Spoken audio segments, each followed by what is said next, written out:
সেগুলো লুট করার জন্য জোরপূর্বক প্রবাসীর হুমকিতে। তো সে সময় আমার ওয়াইফ জিজ্ঞেস করে যে কি করবো, খুলে দেওয়া যা হবে। তারপরে সাত আট জন ছেলে ঢুকলো। তার খুবই আক্রমণাত্মক দৃষ্টিভঙ্গি, মনোভঙ্গি নিয়ে। তখন হঠাৎ তারা আমার দিকে তাকায়। আমার দিকে তাকিয়ে আপনি চলে গেল, আপনি জাননি কেন?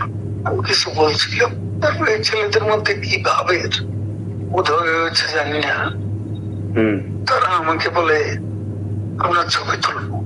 তারপর আমার ছবি তুলতে শুরু করলো, সেলফি নিয়েছিল, ছবি তুলেছিল। এরা ছাত্র অনেকে আমাকে চেনত। কি কারণে তারা তখন আক্রমণাত্মক যে মনোভাবটা ছিল সেটা নিয়ে এসে শীতল হয়ে গেল। তারা ঠান্ডা মেজাজে তখন কথা বলছিল। এদের মধ্যে আবার এক পর্যায়ে একটা গ্রুপ তারা চেয়েছিল আমাকে রাস্তায় সেনাবাহিনী হাতে তুলে দিতে। কেউ কেউ আবার এটাও চেয়েছিল যে জনতার হাতে তুলে দিতে।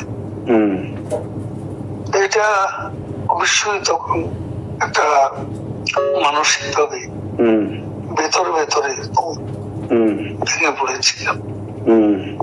এরপর এরা এদের একটা শার্ট, এদের ওই ব্যাজ, লাল পতাকা শোভিত ব্যাজ লাগিয়ে আবার কালো একটা মুখে একটা মাস্ক দিয়ে আমাকে হাঁটতে হাঁটতে সংসদ এলাকা থেকে বড় রাস্তা, গণভবন অভিমুখী রাস্তা, ওখানে নিয়ে যায়। ওখানে নিয়ে আমার হঠাৎ করে থেকে একটা ট্যাক্সি আসে, একটা ইজি বাইক। সেটা খালি ছিল, ওখানে কোনো গাড়ি ঘোড়া কিছু ছিল না। ওটা হঠাৎ করে কেন যেন এসে পড়ল। অত আমার ভাগ্য। এরা দুজনে আমাকে নিয়ে, আমার ওয়াইফকে নিয়ে ওটাতে উঠলো আর বলতে লাগলো, ওতে তো অসংখ্য মানুষ, চেক আপ সব জায়গায়।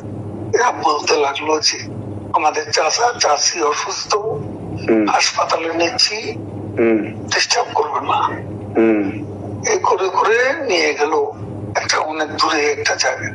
তো এটা হলো ভাবতেও পারেনি ওরা যখন